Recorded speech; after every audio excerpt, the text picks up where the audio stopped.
그는 조용히 이렇게 말하는 사람이다. 출애굽기는 오래된 이야기처럼 보이지만 사실은 오늘의 인간을 향한 말씀이라고. 그의 목소리는 높지 않고 설명하려 들지도 않는다.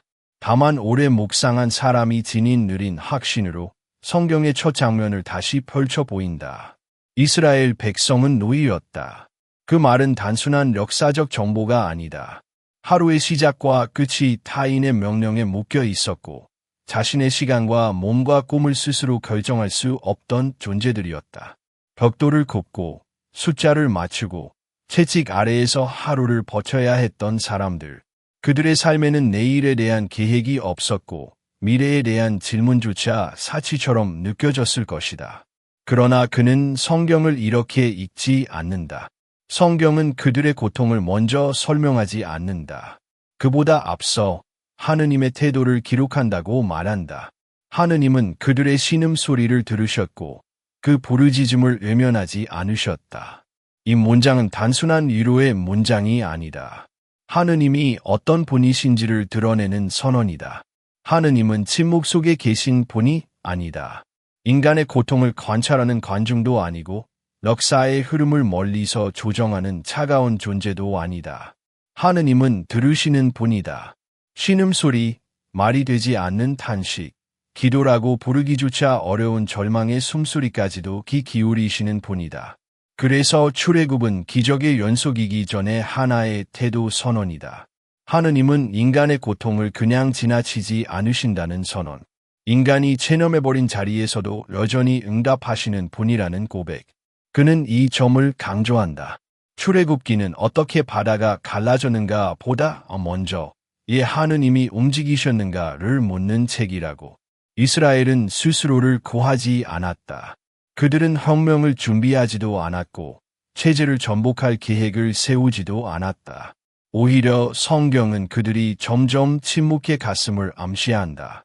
노예의 삶에 익숙해지고 기대를 접고 희망을 줄여가는 과정. 그러나 바로 그 지점에서 하느님은 움직이신다. 그는 여기서 인간의 역설을 짚는다.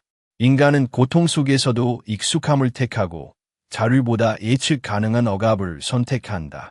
변화는 항상 위험해 보이고 새로운 길은 늘 두렵다. 그래서 인간은 고통을 벗어나기보다 고통에 적응하는 법을 배운다. 출애굽기는 바로 이 인간의 내면을 정확히 알고 계신 하느님의 이야기라고 그는 말한다. 하느님은 인간이 완전히 무너진 뒤에라 개입하시는 분이 아니다. 오히려 인간이 아직 이것이 전부가 아닐지도 모른다는 생각조차 하지 못할 때 먼저 다가오시는 분이다. 그분은 인간의 가능성보다 앞서 계시고 인간의 결단보다 먼저 부르신다. 그래서 모세의 부르심은 영웅서사가 아니다. 모세는 준비된 지도자가 아니었고 자신감 넘치는 혁명가도 아니었다. 그는 도망자였고 과거를 숨기고 살던 사람이었으며 말하는 것조차 두려워하던 존재였다. 하느님은 그런 사람을 부르신다. 이는 하느님이 얼마나 인간의 조건을 정확히 알고 계신지를 보여준다. 그는 말한다. 출애굽기의 첫 장면은 불타는 떨기나무가 아니라 하느님의 공감이라고. 하느님은 먼저 보았다고 말씀하시고 들었다고 말씀하시며 알고 있다고 선언하신다. 그 다음에야 행동하신다. 이는 하느님의 구원이 결코 충동적이지 않다는 것을 보여준다. 깊이 보고 충분히 듣고 온전히 이해한 뒤에 시작되는 구원이다. 그래서 출애굽은 민족 이동의 기록이 아니라 관계의 이야기다. 하느님과 인간 사이에 다시 연결이 시작되는 순간이다. 노예였던 이들이 갑자기 위대해져서 선택된 것이 아니라 들림받았기 때문에 선택된 존재가 된다. 이 점에서 그는 조용히 강조한다. 선택은 인간의 자격이 아니라 하느님의 응답에서 시작된다고. 그는 청중에게 질문을 던진다. 이 이야기가 과연 과거의 민족 이야기로만 남아있는가? 성경 속 이집트는 이미 무너진 제국이고 파라오는 역사 속 인물일 뿐인가? 아니면 오늘을 살아가는 우리 각자의 삶 안에도 여전히 이집트가 존재하는가? 오늘의 인간도 노예일 수 있다. 눈에 보이는 사슬은 없지만 성과와 숫자에 묶여 살고 타인의 평가에 의해 자신의 가치를 결정하며 멈추지 못하는 경쟁 속에서 심을 죄책감으로 느끼는 삶. 그는 이것이 현대적 노예 상태라고 말하지 않는다. 다만 출애굽기의 질문이 오늘도 여전히 유효하다고 말할 뿐이다. 우리는 무엇에 묶여 있는가? 우리는 무엇을 떠나는 것이 두려운가? 그리고 우리는 정말 자유를 원하는가? 아니면 안정된 억압을 더 사랑하는가? 출애굽기의 서로는 답을 주지 않는다. 대신 방향을 제시한다. 하느님은 고통을 보시는 분이고 들으시는 분이며 인간이 포기한 자리에서도 여전히 부르시는 분이라는 사실. 이것이 출애굽기의 출발점이다. 그는 마지막으로 이렇게 말하듯 마무리한다. 출애굽을 이해하지 못한 채 성경을 읽는다면 우리는 기적만 기억하고 관계를 놓칠 수 있다고. 그러나 출애굽을 관계의 시작으로 읽을 때 이 이야기는 더 이상 먼 과거가 아니라 오늘의 말씀이 된다고. 그리고 그 말씀은 여전히 묻고 있다. 지금 당신은 어디에 서 있는가? 그는 이집트를 단순한 장소로 설명하지 않는다. 지도 위에 표시된 한 나라, 과거에 존재했던 제국, 고고하게 대상이 되는 문명이 아니라 이집트는 상태이며 구조이며 마음의 자리라고 말한다. 그래서 출애굽기를 읽을 때 가장 먼저 해야 할 일은 이집트가 어디에 있었는지를 묻는 것이 아니라 이집트가 어떻게 인간 안에 자리 잡는가를 바라보는 것이라고 그는 조용히 짚어낸다. 이스라엘은 처음부터 노예가 아니었다. 그들은 기근을 피해 이집트로 내려왔고 처음에는 보호를 받았으며 정착을 허락받았다. 살아남기 위한 선택이었고 그 선택은 당시로서는 지혜로워 보였다. 문제는 그들이 머무는 동안 서서히 일어났다. 머물다 보니 익숙해졌고 익숙해지다 보니 질문을 멈추었으며 질문을 멈추자 삶의 기준이 바뀌었다. 그는 이 과정을 서서히 정상화되는 비정상이라고 부른다. 처음에는 임시였던 것이 일상이 되고 잠시의 타협이 구조가 되며 언젠가는 떠나야 한다는 생각 자체가 사라진다. 이집트는 그렇게 인간을 붙잡는다. 폭력보다 더 강력한 것은 익숙함이고 억압보다 더 깊은 족쇄는 안정감이다. 이스라엘은 자유를 잃은 것이 아니라 자유를 기억하지 못하게 된 존재가 되었다. 이것이 노예의 상태의 본질이라고 그는 말한다. 노예란 단지 사슬에 묶인 사람이 아니다. 노예란 자유를 상상하지 못하는 사람, 다른 삶이 가능하다는 생각 자체를 포기한 사람이다. 그래서 노예 상태는 외부의 문제이기 전에 내면의 문제다. 그는 묻는다. 인간은 언제 가장 깊이 묶이는가? 억압이 극심할 때가 아니라 그 억압을 원래 그런 것으로 받아들일 때라고. 이스라엘 백성은 점점 이렇게 생각하게 된다. 이집트는 힘들지만 안전하다. 광야는 자유롭겠지만 위험하다. 그리고 인간은 언제나 위험보다 안전을 먼저 택한다.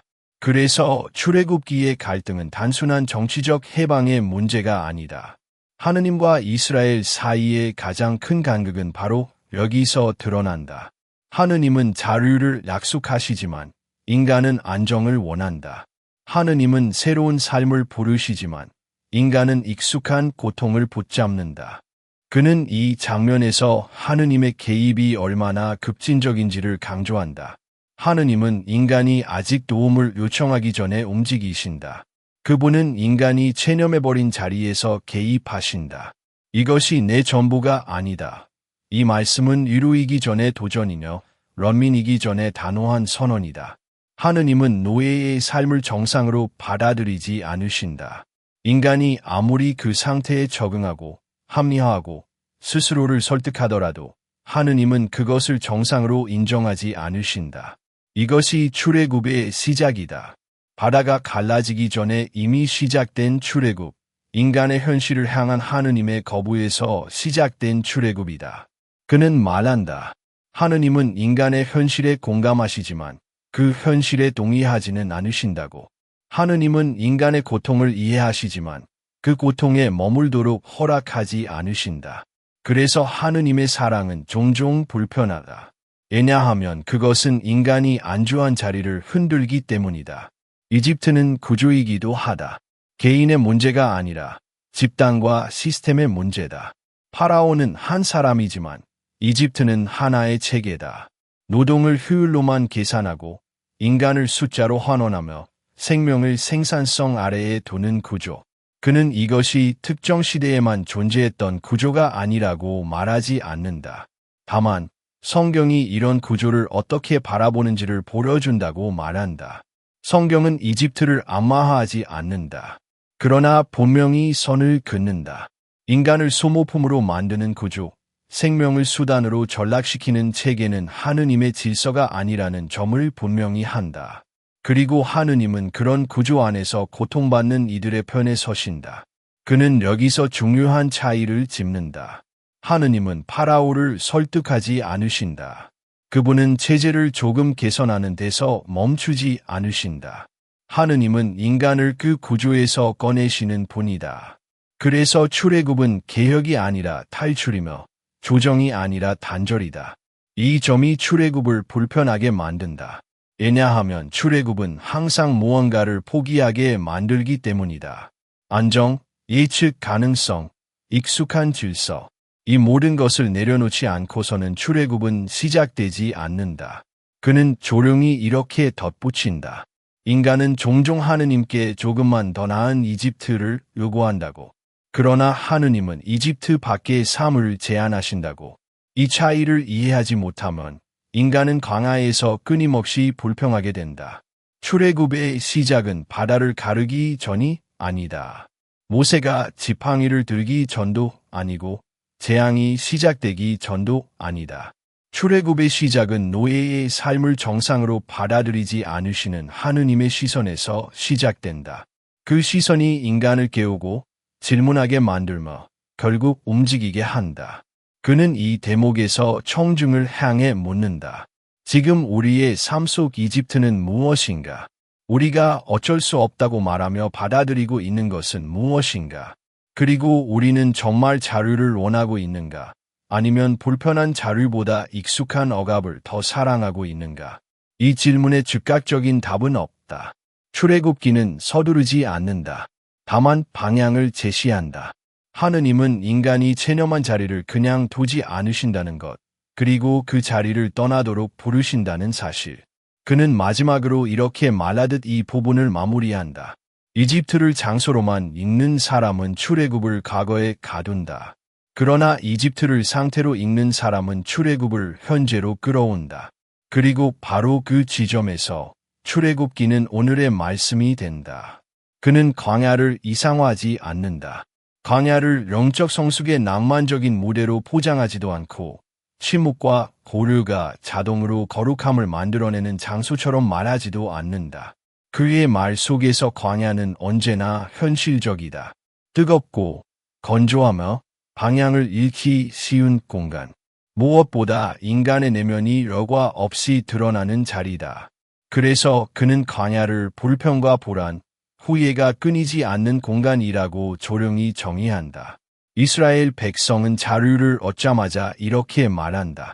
차라리 이집트로 돌아가는 것이 낫겠다. 이 말은 출애굽기에서 반복적으로 등장한다. 바다가 갈라진 직후에도 만나가 내린 뒤에도 물이 없을 때마다 이 말은 되살아난다. 그는 이 고백을 쉽게 판단하지 않는다. 이 말은 벨망덕의 증거가 아니라 자유가 얼마나 어려운지를 보여주는 인간의 솔직한 고백이기 때문이다. 자유는 단순히 묶임이 사라지는 상태가 아니다. 자유는 선택해야 하는 상태이며 책임을 감당해야 하는 조건이다. 이집트에서는 선택할 필요가 없었다. 하루의 삶은 이미 정해져 있었고 생각하지 않아도 되는 질서가 존재했다. 그러나 광야에서는 다르다. 매일이 불확실하고 내일이 보장되지 않으며 무엇을 믿고 살아야 할지 스스로 결정해야 한다. 그래서 인간은 광야에서 흔들린다. 자유를 원했다고 생각했지만 실제로 자유 앞에 서자 두려움이 앞선다. 그는 이 지점을 인간의 깊은 진실이라고 말한다. 인간은 자유를 갈망하면서도 동시에 자유를 감당할 준비가 되어 있지 않은 존재라고. 이스라엘 백성의 불평은 바로 여기서 나온다. 그들은 배고픔을 말하고 목마름을 말하지만 그 말 속에는 더 깊은 질문이 숨어 있다. 이 자유가 과연 옳은 선택이었는가? 광야에서의 불평은 환경에 대한 항의가 아니라 자유 자체에 대한 불안이다. 그래서 광야는 시험의 장소다. 하느님을 시험하는 장소이기도 하지만 동시에 인간 자신이 시험받는 자리다. 광야에서 인간은 선택해야 한다. 하느님을 신뢰할 것인가? 아니면 익숙한 노예 상태로 돌아갈 것인가? 이 선택은 단 한 번으로 끝나지 않는다. 매일 반복되고 매 순간 새롭게 요구된다. 그는 여기서 중요한 점을 짚는다. 하느님은 광야에서 인간을 즉시 편안하게 만들지 않으신다. 모든 불안을 제거하지도 않고 모든 결핍을 한꺼번에 채워주시지도 않는다. 오히려 하느님은 결핍을 남겨두신다. 이것이 하느님의 교육 방식이다. 하느님은 광야에서 기적만 주지 않으신다. 물론 기적은 있다. 만나가 내리고 바위에서 물이 솟는다. 그러나 그 기적들은 언제나 제한적이다. 하루치의 만나만 허락되고 내일을 위한 저장은 금지된다. 이는 잔인함이 아니라 방향 제시다. 인간이 무엇을 의지하며 살아야 하는지를 몸으로 배우게 하시는 방식이다. 그는 말한다. 하느님은 인간에게 안정감을 주기보다 신뢰를 배우게 하신다고. 광야에서 인간은 매일 묻게 된다. 오늘도 하느님을 믿을 수 있는가? 그리고 이 질문은 곧 인간의 내면을 정화한다. 율법도 광야에서 주어진다. 이 점은 결코 우연이 아니다. 율법은 정착된 사회에서 주어지지 않았고 아직 나라가 되기 전, 아직 안정된 구조가 없는 광야에서 주어졌다. 이는 율법이 통제를 위한 도구가 아니라 방향을 위한 선물이라는 것을 보여준다. 그는 율법을 이렇게 설명한다. 율법은 자유를 제한하는 규칙이 아니라 자유가 스스로를 파괴하지 않도록 지켜주는 경계선이라고. 광야에서 방향을 잃지 않기 위해 필요한 최소한의 기준.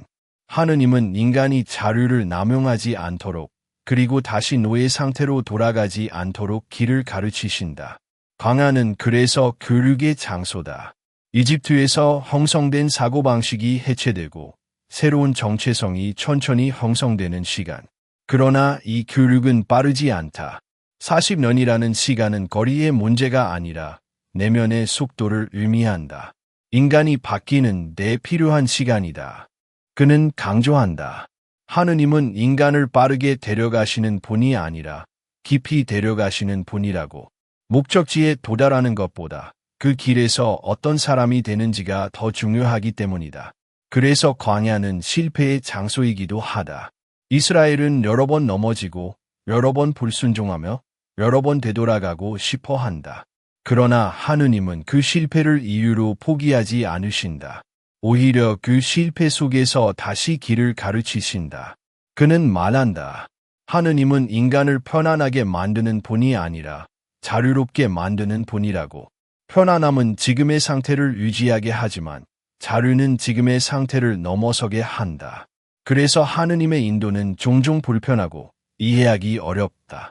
광야에서 하느님은 앞서 가시기도 하고 때로는 멈추시기도 한다. 구름 기둥과 불 기둥은 언제나 일정하지 않다. 인간은 그 움직임을 따라가야 하고 기다려야 하며 때로는 이유를 모른 채 머물러야 한다. 이 모든 과정이 자유의 훈련이다. 그는 조용히 이렇게 덧붙인다. 광야를 통과하지 않은 자유는 오래가지 못한다고.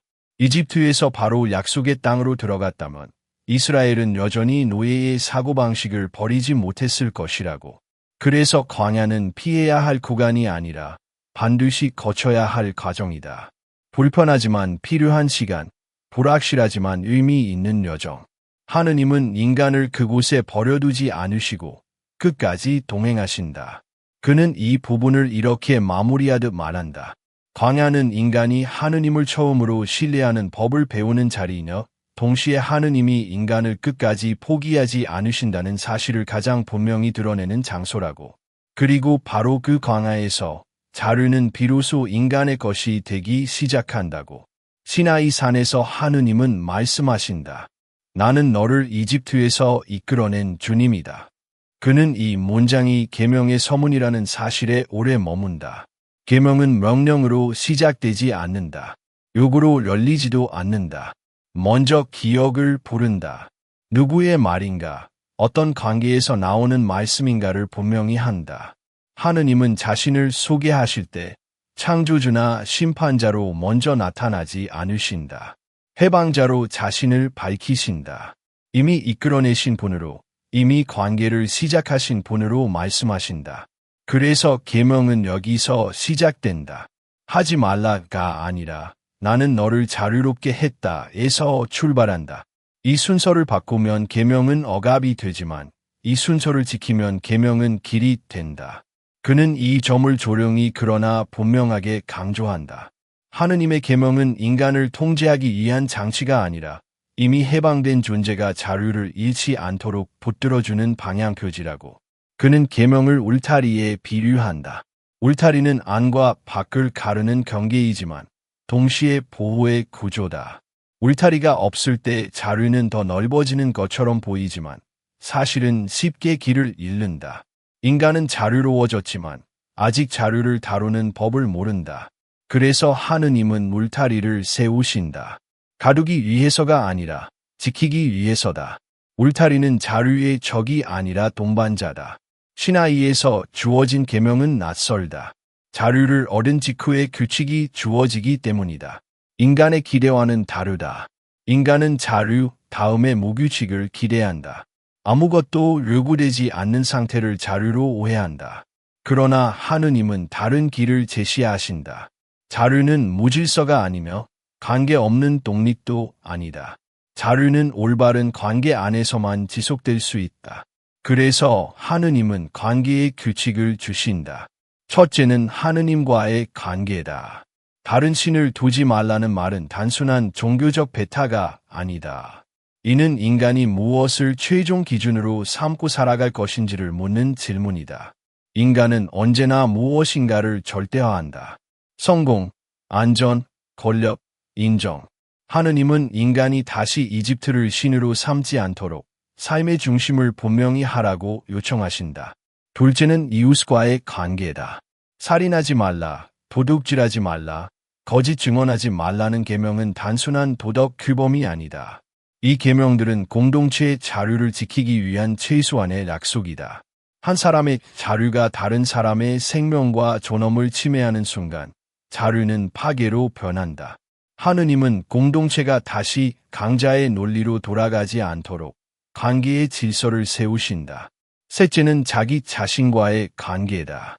탐내지 말라는 계명은 외부 행위보다 내면을 겨냥한다. 인간은 소유를 통해 자신을 증명하려는 존재다. 그러나 끝없는 욕망은 인간을 다시 노예로 만든다. 하느님은 인간이 자기 자신과 평화롭게 살도록 욕망의 방향을 점검하게 하신다. 이는 억압이 아니라 해방이다. 그는 이 모든 계명을 하나로 묶는다. 계명은 인간을 하느님께 묶어두는 사슬이 아니라 인간을 인간답게 만드는 틀이라고. 자유를 얻었지만 아직 방향을 잃기 쉬운 인간에게 하느님은 삶의 문법을 가르치신다. 이 문법이 없을 때 자유는 곧 혼란으로 변하고 만다. 시나이 산은 두려움의 장소이기도 하다. 연기와 불, 천둥과 번개가 산을 덮는다. 이는 하느님의 위엄을 보여주는 동시에 인간이 함부로 다룰 수 없는 거룩함을 드러낸다. 그는 이 장면을 이렇게 해석한다. 하느님은 가까이 오시지만 가볍게 다가오지는 않으신다. 관계는 친밀하지만 결코 경솔하지 않다. 이스라엘 백성은 이 거룩함 앞에서 두려워한다. 그래서 중재자를 요구하고 거리를 두려워한다.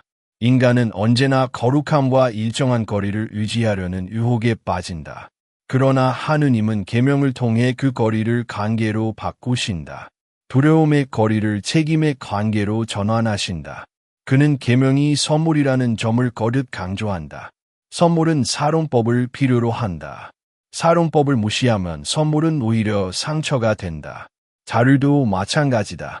사용법이 없는 자유는 인간을 소모시킨다. 하느님은 자유라는 선물을 주신 뒤 그 선물을 잘 사용할 수 있도록 계명을 주신다. 출애굽의 목적지는 땅이 아니다. 젖과 꿀이 흐르는 땅은 상징이다. 진짜 목적지는 하느님과 함께 사는 방식이다. 그분과 어떤 관계를 맺고 이웃과 어떻게 살아가며 자기 자신을 어떻게 다루는가. 이것이 출애굽의 완성이다. 땅은 조건이지만 관계는 본질이다. 그래서 그는 말한다. 계명을 이해하지 못하면 약속의 땅에 들어가도 이집트의 방식으로 살게 된다고. 제도는 바뀌었지만 마음은 바뀌지 않은 채로 하느님은 그런 삶을 원하지 않으신다.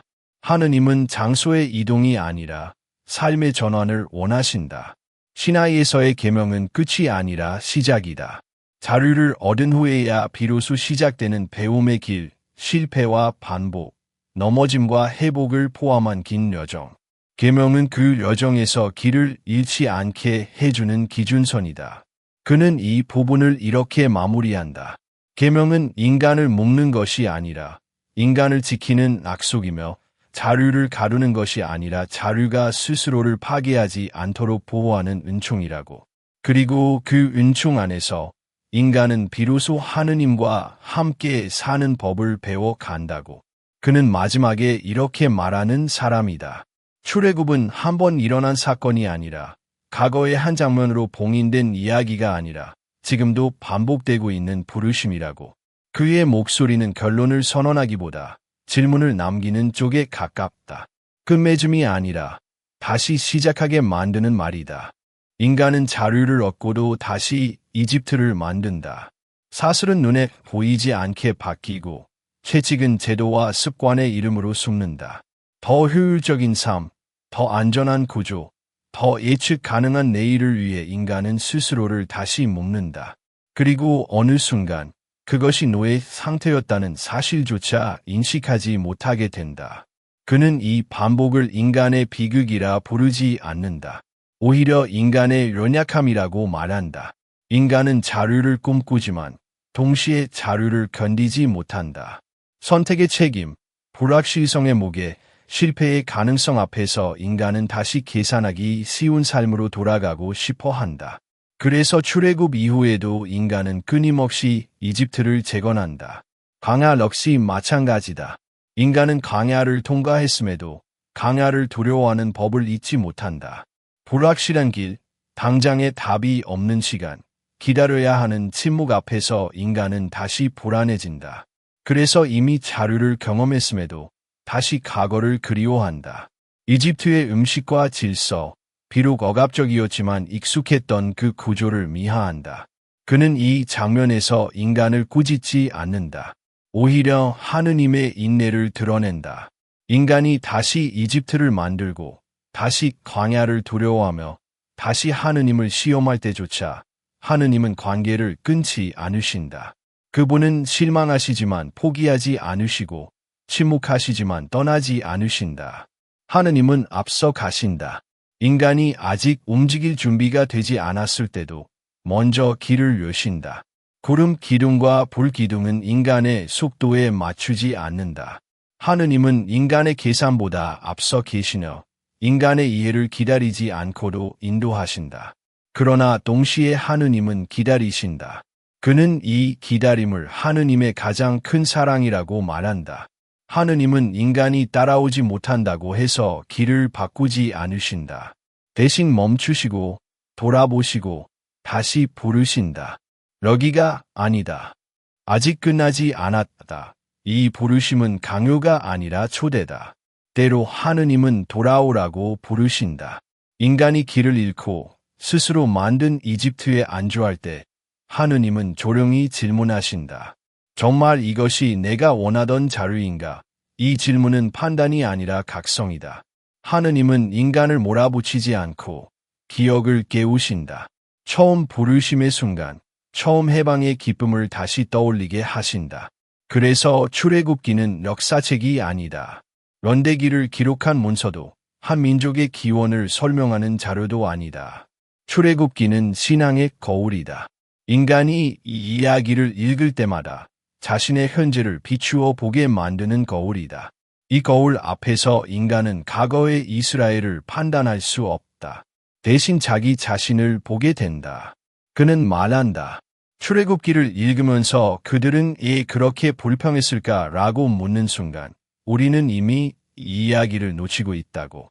출애굽기는 타인을 평가하게 만드는 책이 아니라 자기 자리를 묻게 만드는 책이다.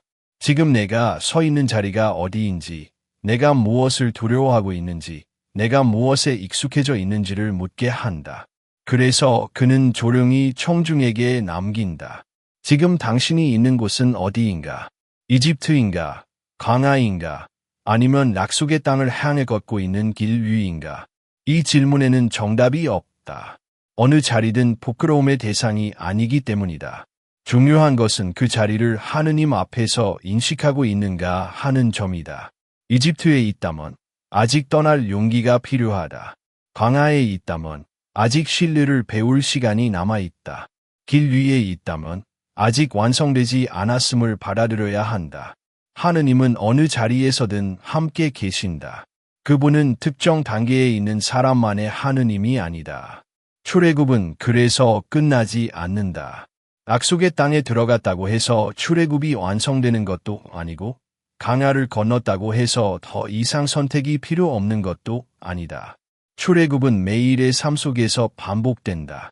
어떤 가치를 선택할 것인가, 무엇을 신뢰할 것인가, 어디에 머물 것인가에 대한 끊임없는 결정 속에서 계속된다. 그는 이 마지막 부분에서 희망을 말한다. 인간의 반복보다 하느님의 신실함이 더 크다고. 인간은 같은 실수를 되풀이하지만 하느님은 같은 사랑을 되풀이하신다. 인간은 잊지만 하느님은 기억하신다. 처음 불러내셨던 그 이유, 인간을 자유롭게 하고자 했던 그 마음을 끝까지 지키신다. 그래서 출애굽기는 좌절의 책이 아니다. 인간의 실패가 누적된 기록이 아니라 하느님의 인내가 축적된 이야기다. 그 인내는 무관심이 아니라 기다림이며 포기가 아니라 동행이다. 그는 마지막으로 이렇게 마무리하듯 말한다. 출애굽은 과거에 끝난 이야기가 아니라 지금도 우리를 부르고 있는 이야기라고. 하느님은 오늘도 묻고 계신다고. 너는 어디에 서 있는가? 그리고 동시에 약속하신다고. 어디에 있든 나는 너와 함께 있다. 출애굽은 지금도 계속되고 있다.